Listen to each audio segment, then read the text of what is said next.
The Legacy of Dorothy Baker, From a Gnat into an Eagle.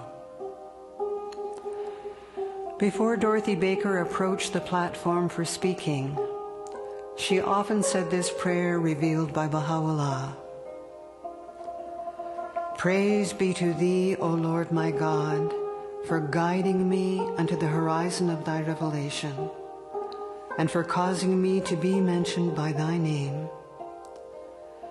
I beseech Thee, by the spreading rays of the day star of Thy providence, and by the billowing waves of the ocean of Thy mercy, to grant that my speech may bear a trace of the influence of Thine own exalted word, attracting thereby the realities of all created things. Powerful art Thou to do what Thou willest through Thy wondrous and incomparable utterance. Baha'u'llah.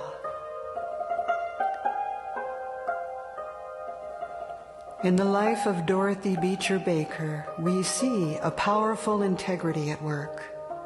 Despite illness and injustice, she learned to channel the flame burning within.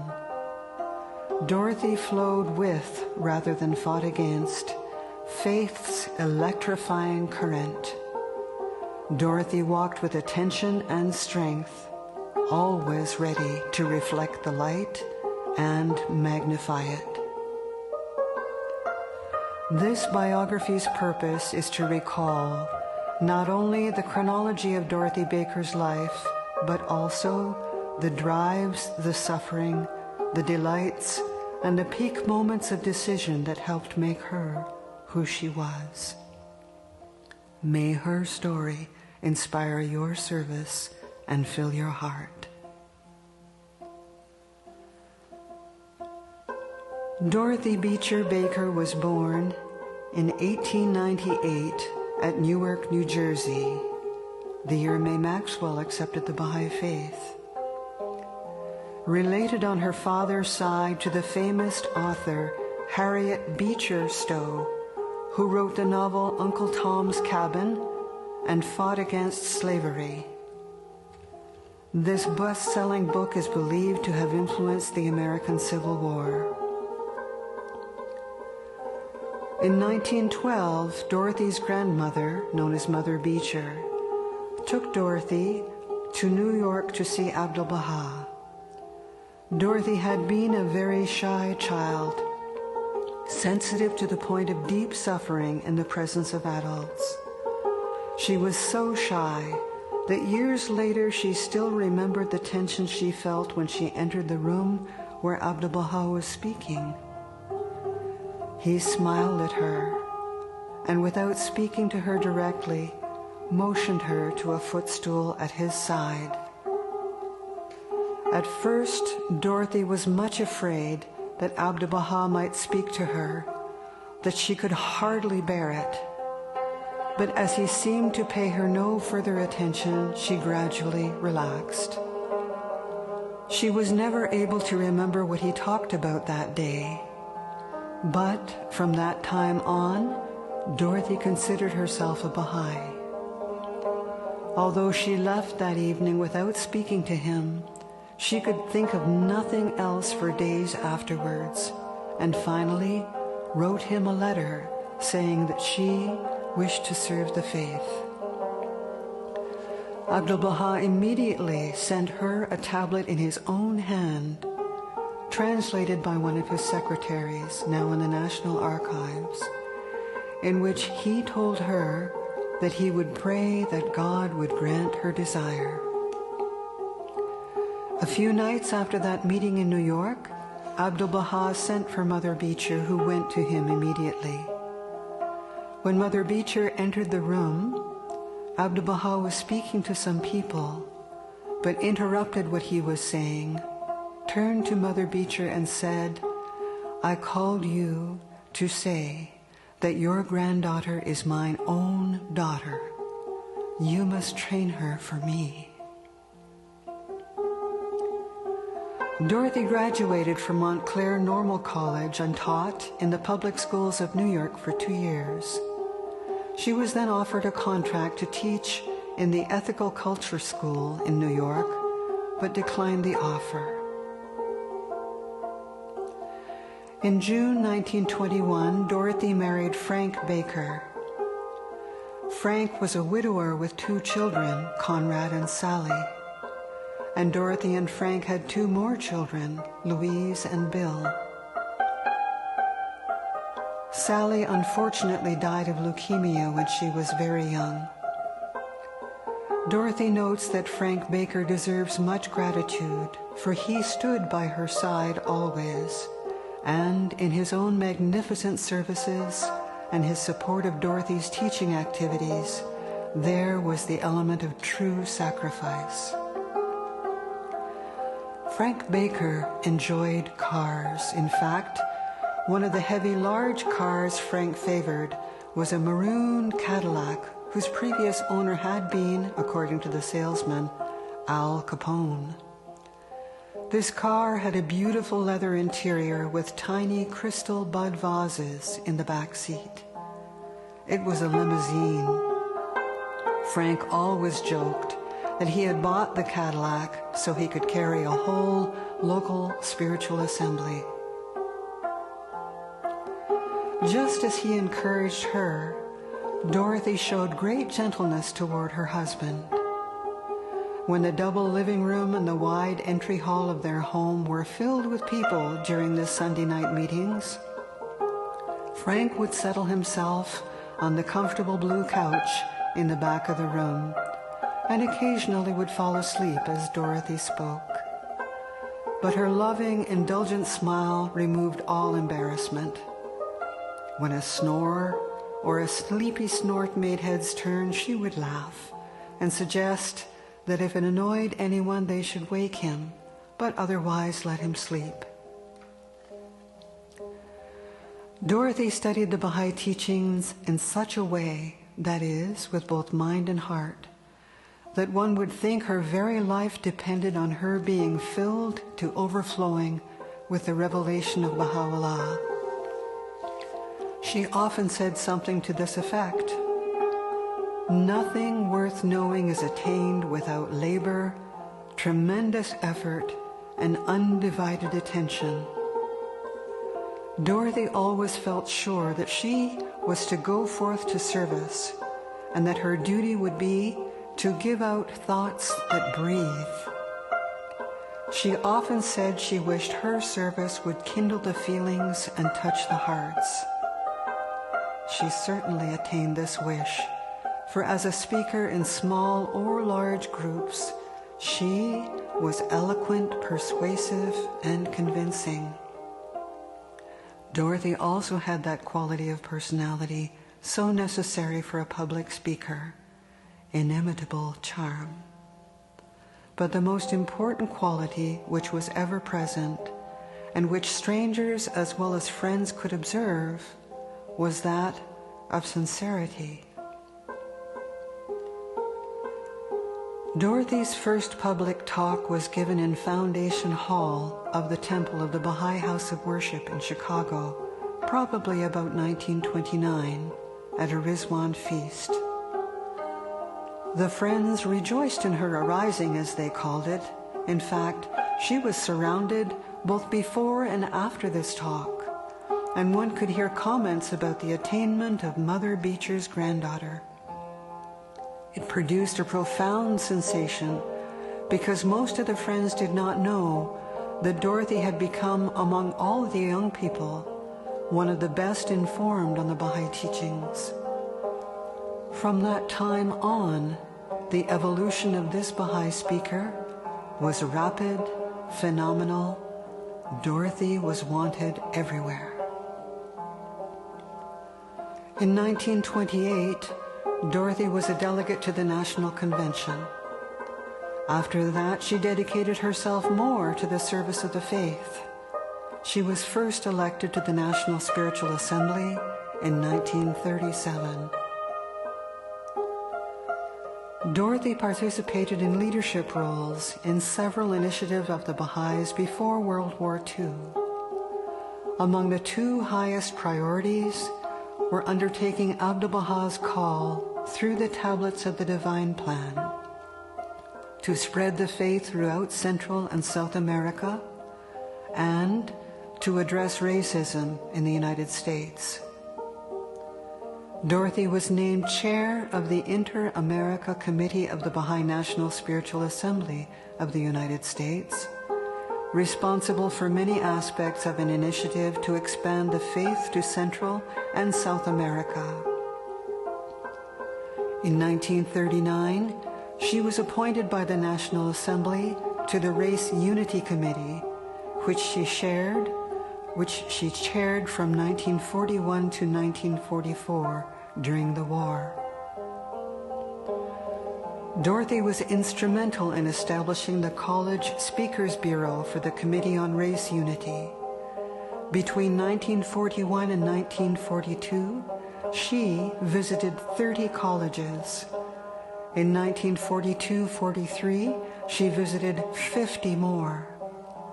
Across 4 years through this Bureau's work, Dorothy spoke to more than 60,000 students in 20 states.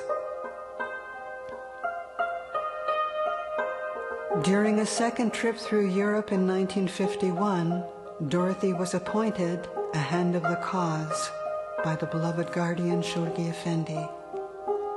And Leroy Iwas said, "When Dorothy heard that she is appointed a Hand of the Cause, she lost her voice.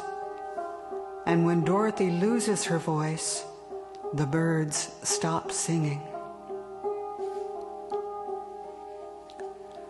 Doris McKay, who later pioneered to Prince Edward Island, was then a fairly new Baha'i from Geneva, New York. Doris wrote of meeting Dorothy one evening in Buffalo. "Different people spoke, but only one did I remember. A young woman, tall and slim and pale, with great gray eyes, arose and reminded us by a story she told that we were all children of God. Dorothy was wearing a deep red velvet dress that offset her extreme light skin and delicacy. The impact of her personality was stunning." The following is the directive of Abdu'l-Baha to Dorothy. "Speak, therefore, speak out with great courage at every meeting.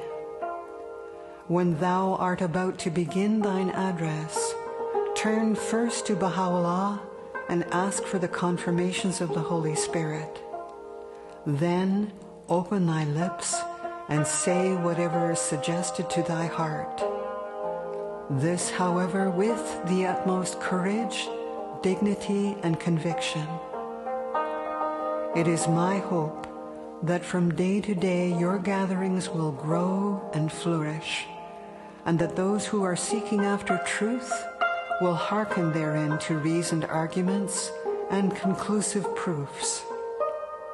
I am with you, heart and soul, at every meeting. Be sure of this."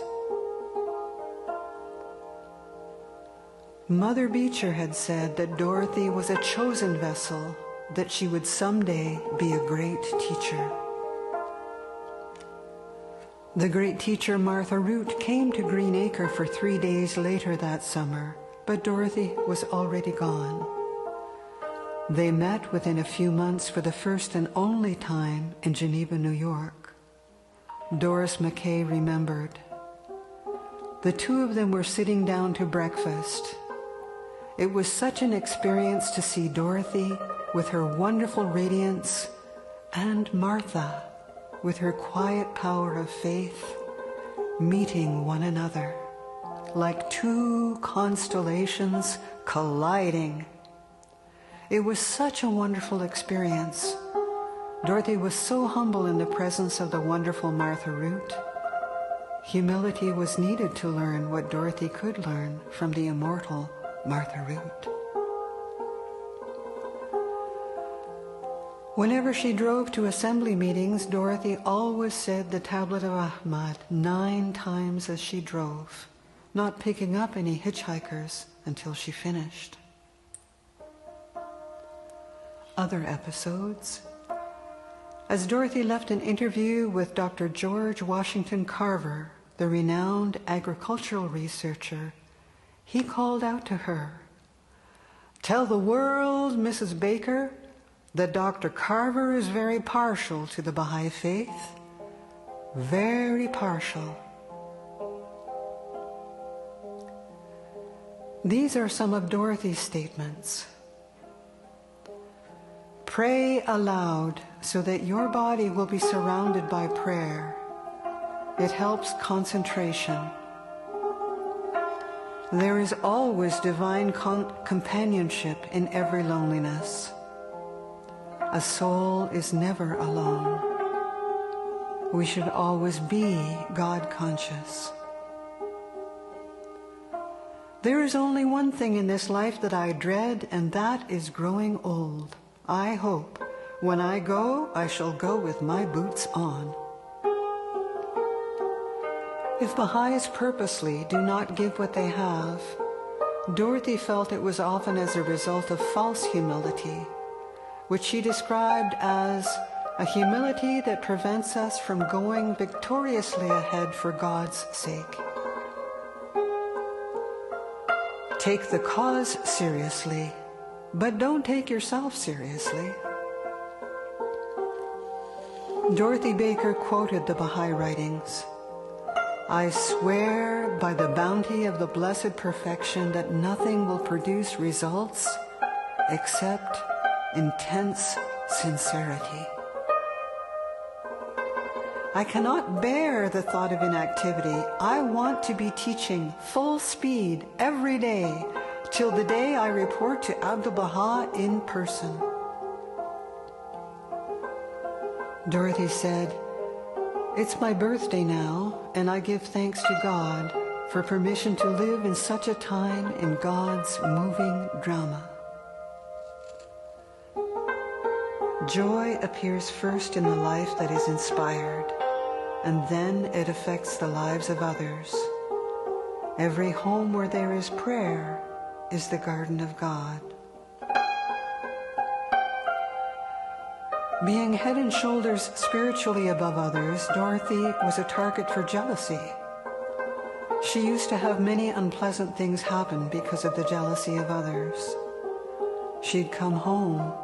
Frank would console her, joke with her, and say, "It's good to have something like this to suffer for. Imagine your chagrin and remorse when you arrive in the next world and you have nothing to say to Baha'u'llah when he asks, 'What have you suffered for my cause?' Now you have something to say." Dorothy Campbell Rougeau. In January of 1942, I was invited to a Baha'i lecture in Jackson, Mississippi. I had never heard of the faith and knew nothing whatever about it. Soon, a tall, beautiful blonde was introduced as the speaker for the evening, Mrs. Dorothy Baker, and she said that she would like to begin the meeting with a prayer revealed by Baha'u'llah, the founder of the faith. We were all seated, and after the prayer had begun, I found myself shaking all over, and finally had to hold on to the seat of the chair to try and control the shaking. My first thought was that I had a deep chill, but as the prayer ended, the shaking subsided. I was so shaken that I don't remember much of what she said. But before she stopped talking, she said that the Baha'is believed that this was the Word of God for today. And as always with the creative Word of God, it had the power to change our lives. She challenged us to buy a Baha'i prayer book, read it for 15 minutes a day for 2 weeks, and then we would be unable to live without it. Being a good Baptist, I had never read a prayer book in my life, But I found her challenge so extraordinary that I decided to buy a prayer book and read it and find out for myself if what she said was true. Needless to say, after 2 weeks of reading the prayers, I never stopped, and I found that it had changed my heart. My heart was cleansed of negative emotions and ready to study the Baha'i teachings. After a few months of intensive reading, study, and prayer, I accepted the faith.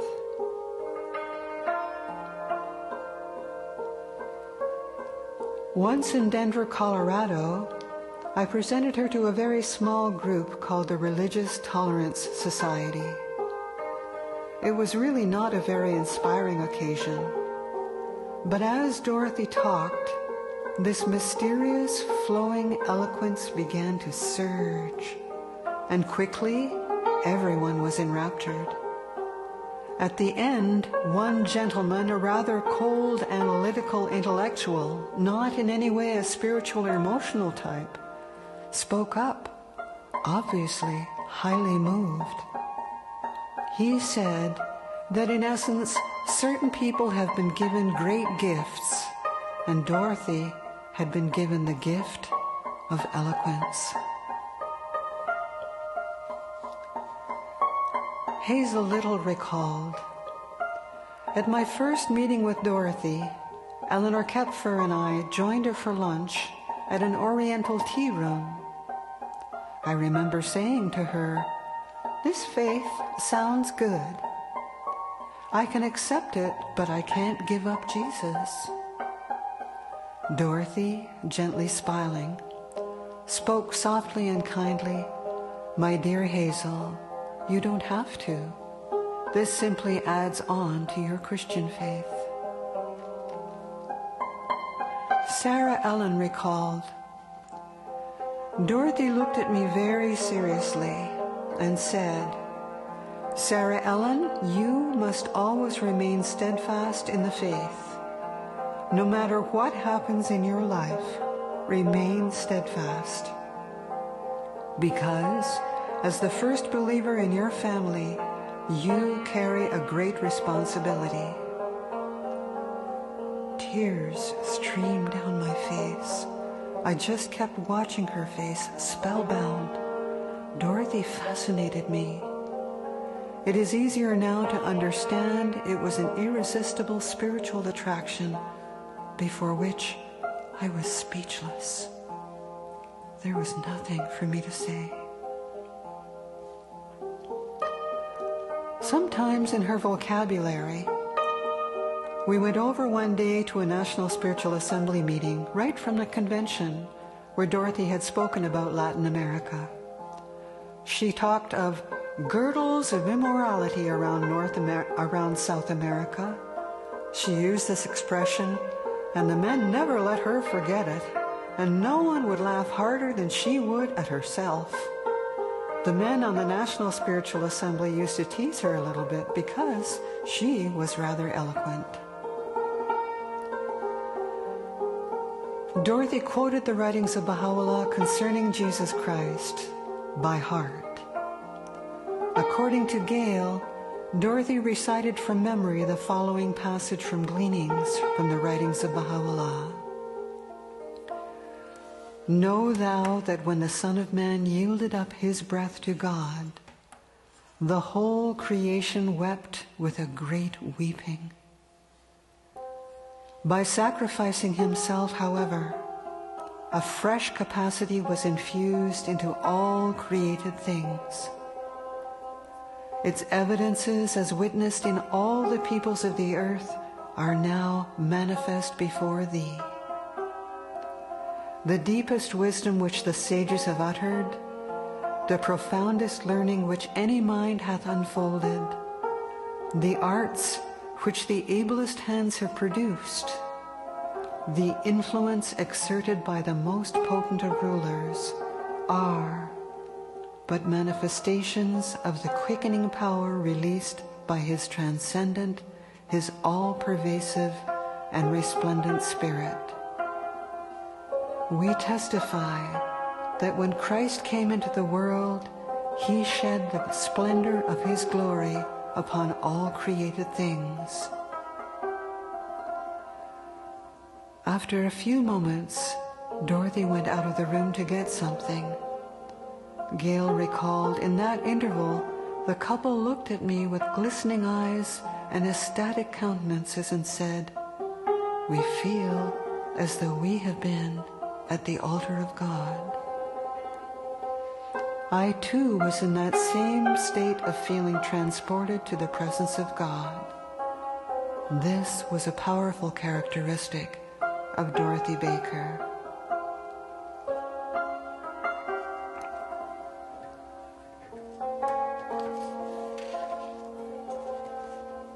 Dorothy Baker quoted the Baha'i writings, "I swear by the bounty of the Blessed Perfection that nothing will produce results save intense sincerity." This attitude of intense sincerity, according to her son Bill Baker, was perhaps the greatest secret of Dorothy's success. Mr. Afshar, a pioneer to Africa who was present in the first Intercontinental Teaching Conference in Kampala, commented on Dorothy Baker. He said, "She was, in my idea, not from this world. In my life I have seen few people like her, and I haven't seen any more since that time. At the time she was speaking English. I could understand a few words only, but I could follow her tone and her emotion, and without being able to help it, I was crying. She was talking and I was crying all the time. Her words really were God's word, and I couldn't imagine that a human being could do such work, could thrill the world." It was on the afternoon of Saturday, October 3rd, 1953, when the friends had gathered in the London Baha'i Center to meet Dorothy Baker, who was on her way to New Delhi. It was a smallish room with a door at the back. I was sitting in, I think, the second row waiting as the friends gathered before Dorothy should arrive. Suddenly, I had the most extraordinary sensation, as if pure joy were pouring over me, and I was floating in an ocean of love. I looked around to see what on earth could be the cause of this feeling, and there was Dorothy Baker standing in the doorway, having just arrived. I'm not given to having such experiences, and I can only say that I had not the slightest doubt that Dorothy's presence was the source of it.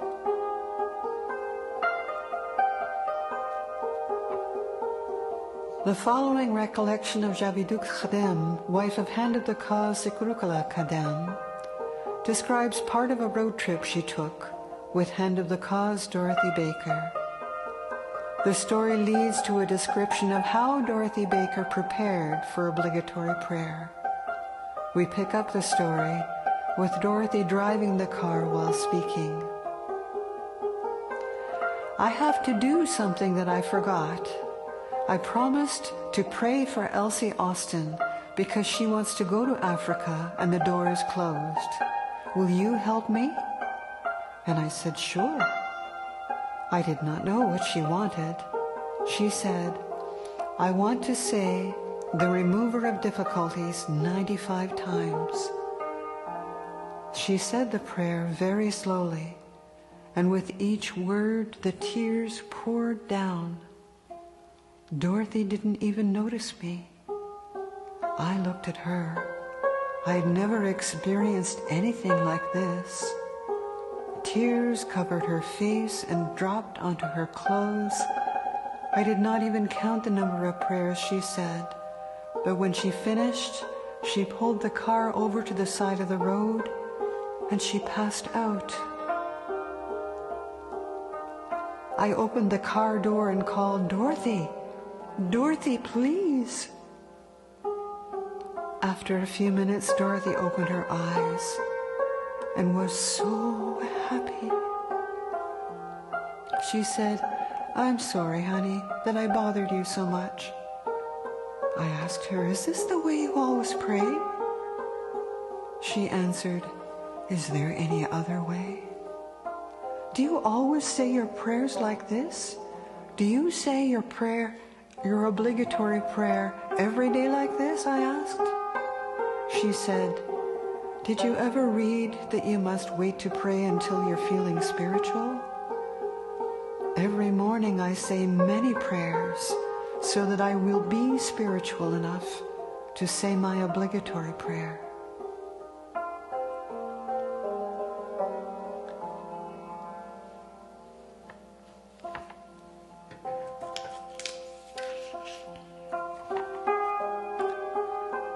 At the airport in New Delhi, about 100 Baha'is greeted her, and Dorothy arrived in time to meet with Prime Minister Nehru, Prime Minister of India.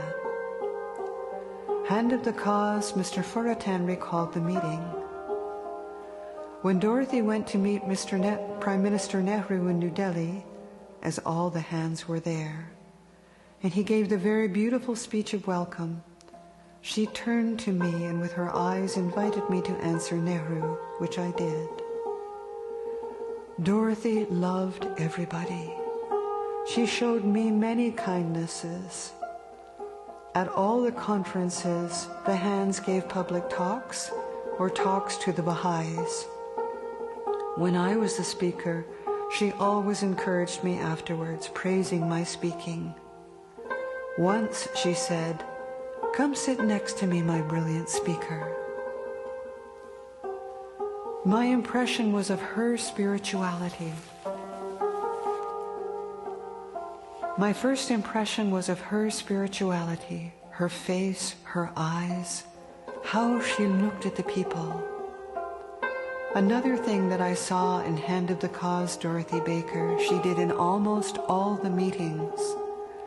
She herself would say a prayer at the beginning and in the end, in such a way and with such spirituality and feeling that even Baha'is like myself would be uplifted. I felt I was ascending to heaven. Her voice and her manner were quite distinguished.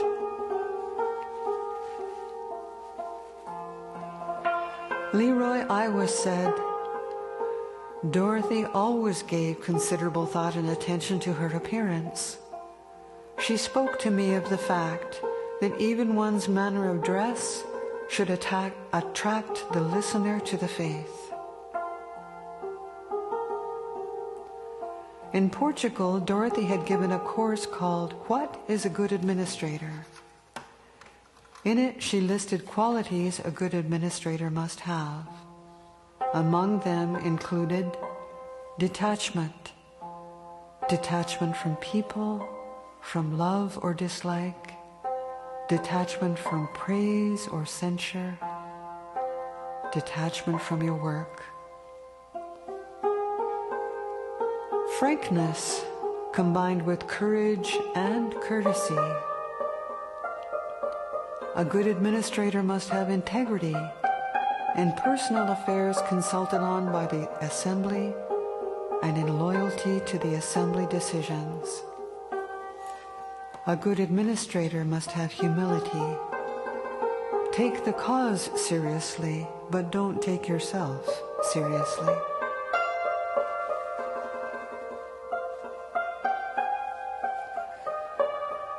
Lenora Bernstein noted Dorothy's very deep sense of humility. She once heard Dorothy note, "It should be Frank, not I, who stands in the limelight. For were it not for Frank's support and understanding, I could not travel or teach at all."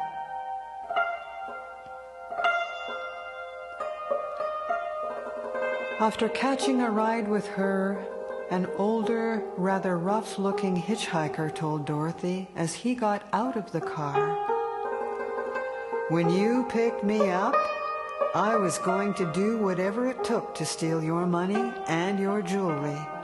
but something stopped me.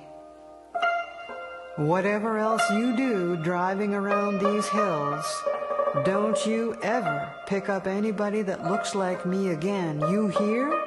Never. He slammed the door and headed down the road.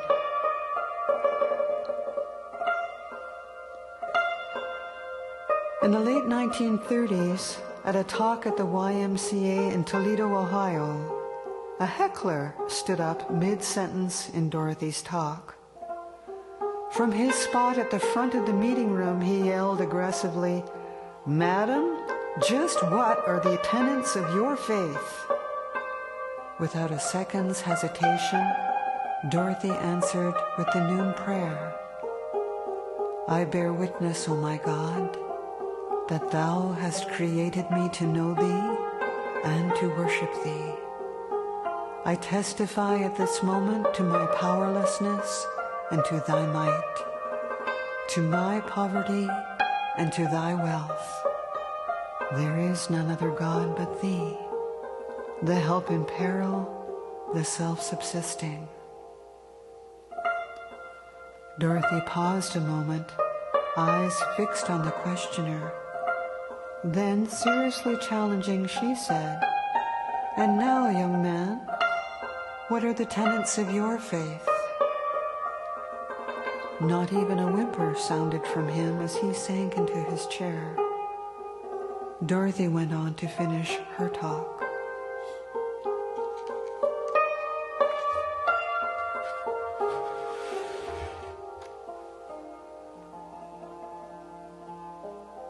After she gave a talk in Houston, a non-Baha'i businessman said, "I would give anything in the world to be like Mrs. Baker." When asked how she achieved her calm strength and radiant confidence, Dorothy answered invariably that only prayer could bring security.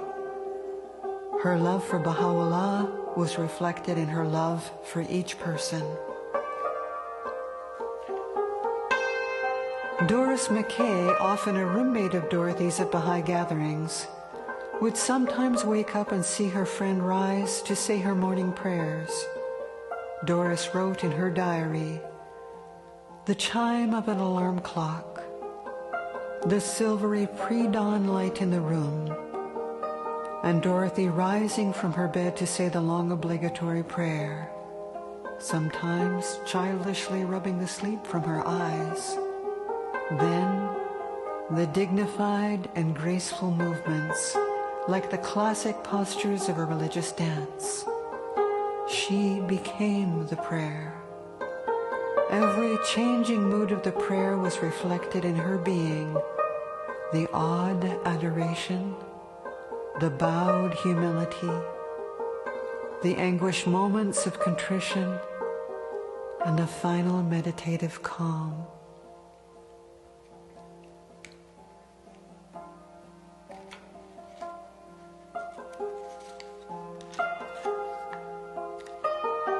In Lima, Ohio, the son of a Baha'i couple had suffered a nervous breakdown and had been hospitalized. Following several weeks of unsuccessful treatment, doctors ordered the young man's patients to take him to the state hospital in Toledo, Ohio. During the drive, Dorothy sat in the back seat with the young man, who talked incessantly, unable to stop the torrent of hysterical ideas burdening his mind. Terrified by his internal turmoil, the young man balked and cowered, finally throwing himself violently against the locked door of the car. Unable to calm him, his mother cried in anguish. Dorothy sat quietly beside the young man, looking ahead, containing herself, directing all her heart's energy to God. She turned to the young man, smiling warmly, and gently motioned for him to move away from the door. Dorothy closed her eyes and began to repeat the short healing prayer by Baha'u'llah.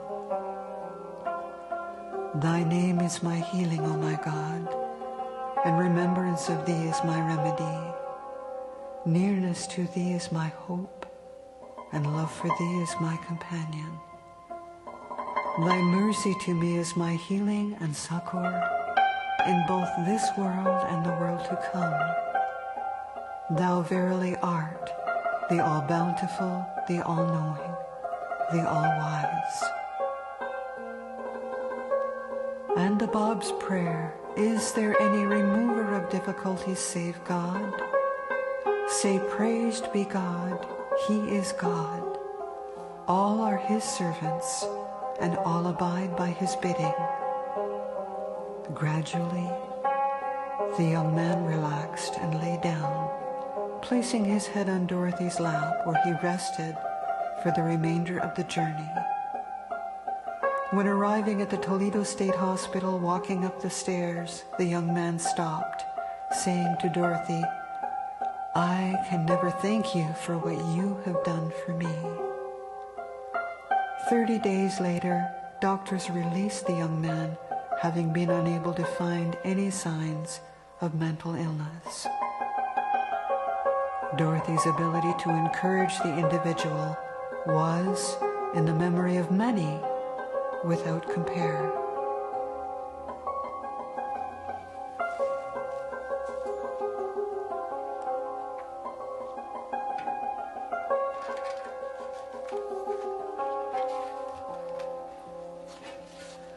Dorothy had a rather mystical communion with the picture of Abdu'l-Baha in her living room. Once Dorothy walked over to it, laid her cheek against the glass and said, I can go anywhere in the world. I can go through anything in the world as long as I have my beloved. Dorothy said, there's nothing I would love more than to give every minute of my life and all of my attention, all of my acts to the teaching work. But then I would become a very unbalanced person, and I would not be able to give a true picture of the Baha'i faith.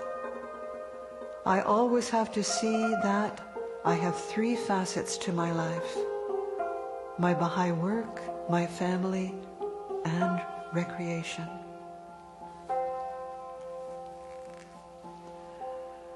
One day Dorothy Baker told Mary Lou Ewing that I must face the fact that I must make the choice between being a mediocre Baha'i and being a flame-like Baha'i who truly serves. It was frightening. But I remember that she would put it very squarely on a person, that the choice was essentially with that person as to what he would accomplish.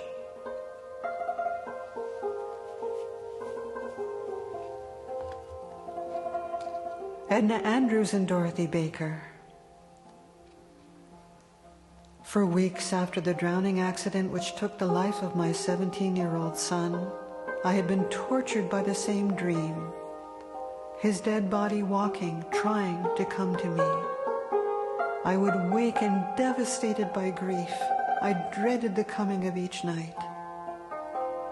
One beautiful September morning, Dorothy called me and asked me to have lunch with her. After lunch, she suggested we sit out in her yard by the lily pool in the garden. Without preamble, Dorothy said, Edna, you are sad. What is bothering you? Then I told her of the devastating dreams which came night after night. She looked at me very intently for a long moment, and then with infinite love in her voice, she gently touched my hand. With the most natural conversation, she prayed that these dreams would be removed and that I would know a lasting peace. To this day, there has never been another distressing dream, and peace did come to my heart, an abiding, continuing, blessed peace.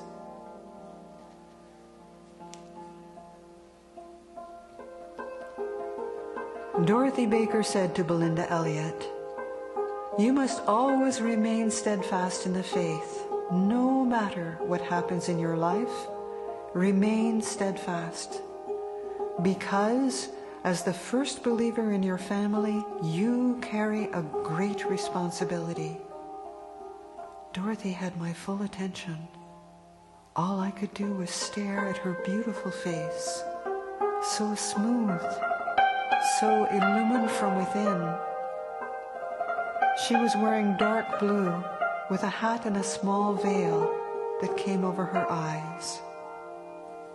Then Dorothy explained that the first believer at the time of the coming of the manifestation of God has the privilege of interceding for the direct members of their family for many generations. Dorothy Baker was a very extraordinary individual by all reports. When Jack McLean asked Esther Hayes, a Jamaican Baha'i lady, about her impression of Dorothy Baker, Esther's answer was very interesting. She said, "When I saw Dorothy Baker, I thought, this is how the mother of Jesus would have looked like." Dorothy also made a great impression on Rahia Khanum, and the guardian's wife was not easily impressed. Dorothy had charisma and the power of the Spirit because of her great faith and purity of heart. Irene began to weep when listening to Dorothy. She later said, "Never before had I been unable to control my tears, and I felt very much ashamed." As long as Dorothy spoke, Irene continued to cry. Mrs. Khadem came over after the talk and explained to Irene that this was her spiritual rebirth. In fact, the impact of Irene's declaration was felt by many who had attended the conference. In January, Dorothy met the local believers in the Baha'i Hall garden. Nearly 1 year has passed since the 10-year plan came into force, and pioneers have not gone to many of the goals. What face shall we show to the beloved guardian? Among the Baha'is listening, 19 people stepped forward. When the volunteers stepped forward, Dorothy turned to them and said, "Oh dear, I have nothing to give you. I give you my life. I give you my love. You will all be blessed."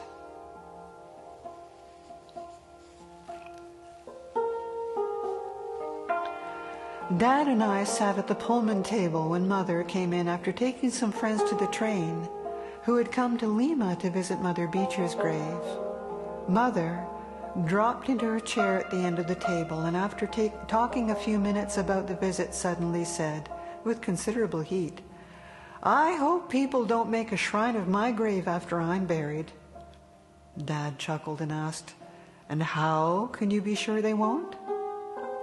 Mother considered a moment and then she answered, "If I could really have my choice, I would be buried at sea." Later, Mother added, "And if I could choose the sea, then it would be the Mediterranean, whose waves will lap continually on the shores of Akka."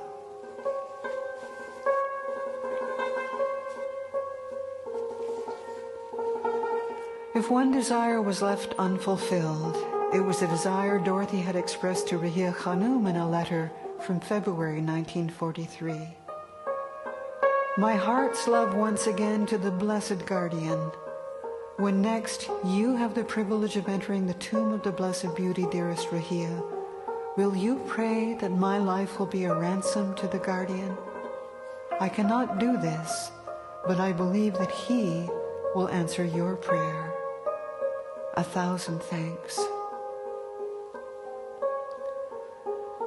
During Dorothy's travels in the area of Indore, Ujjain, and Shahapur, Dorothy was becoming much weaker. Mr. Irani was present in those cities and noticed her condition. During the whole trip, she was feeling ill and running temperature. Dorothy was eating very little food, only once a day, perhaps some tea or coffee and a little toast. She was feeling weakness, and would all alone would break down even running a temperature. Dorothy had no strength to say her prayers sitting. Rather, she would say them lying down in bed. But when talking on the cause and teaching, Dorothy would become a lioness. Her great spirit was felt when she was talking about the cause. At the time of teaching, there was no fatigue or fever. But in Indora, when speaking, the physical strain became too much for her. In a public hall, suddenly, Dorothy had to sit down on a chair near the podium and ask that the microphone be brought to her so that she could finish her lecture.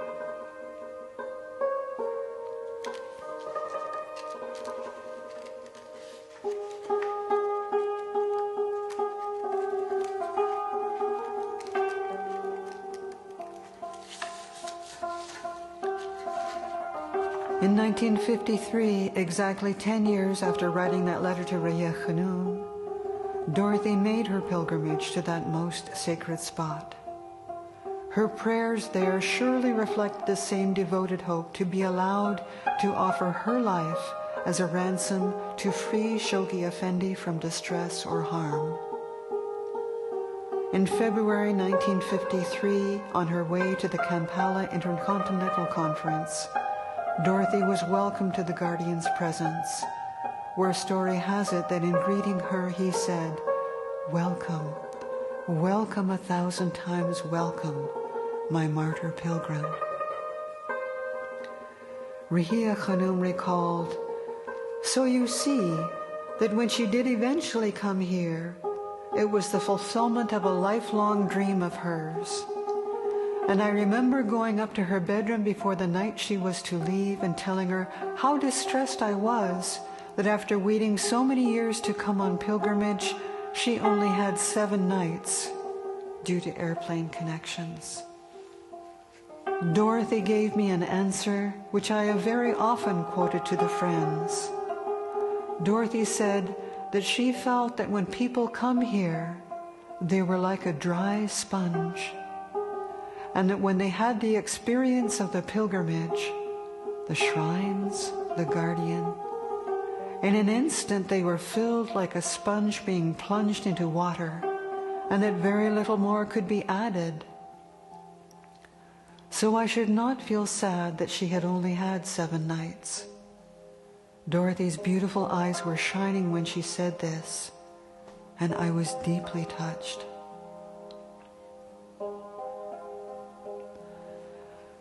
On the 10th of January, almost a year after the Kampala conference, Dorothy was on board a Comet jet again. The flight left Karachi, stopped in Beirut, then Rome, where Dorothy mailed her final reports to the Guardian. The plane BOAC Flight 781 had taken off at 4:30 a.m. Lima time, Sunday, on its way to London, and crashed in the sea about 40 minutes later. Dorothy had had plans to continue her trip from Rome to Paris, New York, and from there to a pioneering post with her husband Frank Baker in St. Charles, Grenada, West Indies, to conduct a 10-year island crusade. A fisherman from the Italian island of Elba, Giovanni Di Marco, was on his boat just south of the island when he heard the whine of a plane. It was above the clouds. I could not see it. Then I heard 3 explosions very quickly, one after the other. For a moment, all was quiet. Then several miles away, I saw a silver thing flash out of the clouds. Smoke came from it. It hit the sea. There was a great cloud of water. By the time I got there, all was still again.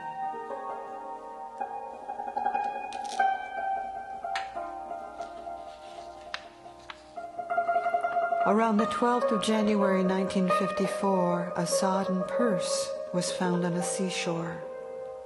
The purse had belonged to a woman traveling on a flight from Rome to London. The plane had crashed into the sea 2 days earlier, killing all passengers on board.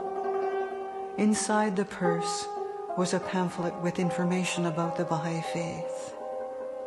The pamphlet was given to her by another passenger, Dorothy Baker, moments before both the giver and the recipient were killed. Thus, to the very end of her life, Dorothy Baker was sharing the healing message of Baha'u'llah.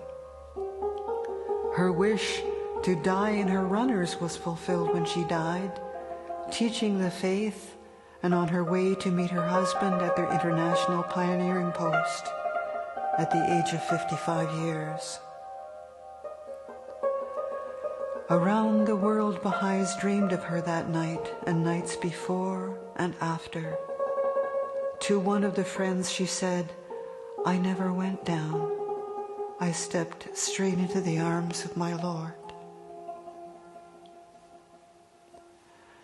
A friend reported that Dorothy had appeared to him in a dream saying, "It's all right. I'm with my Lord." "Don't worry. I wasn't on that plane at all. I was with Baha'u'llah the whole time." The news of the disaster went round the world, and undoubtedly, millions of people heard the word Baha'i for the first time.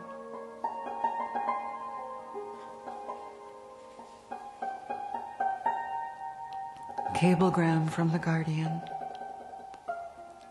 Hearts grieved at lamentable, untimely passing of Dorothy Baker, distinguished hand of the cause, eloquent exponent its teachings, indefatigable supporter of its institutions, valiant defender its precepts. Her long record of outstanding service has enriched the annals of the concluding years of the heroic and the opening epoch of the formative age of the Baha'i dispensation, fervently praying for the progress of her soul in the Abha kingdom.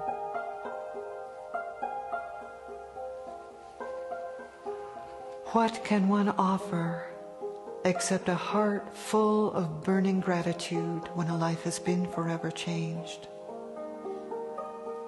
With tearful eyes and burning soul, we recount the life of a lioness of the cause who lived every moment of her precious life to fulfill her greatest desire, to be a ransom for our beloved guardian in Haifa.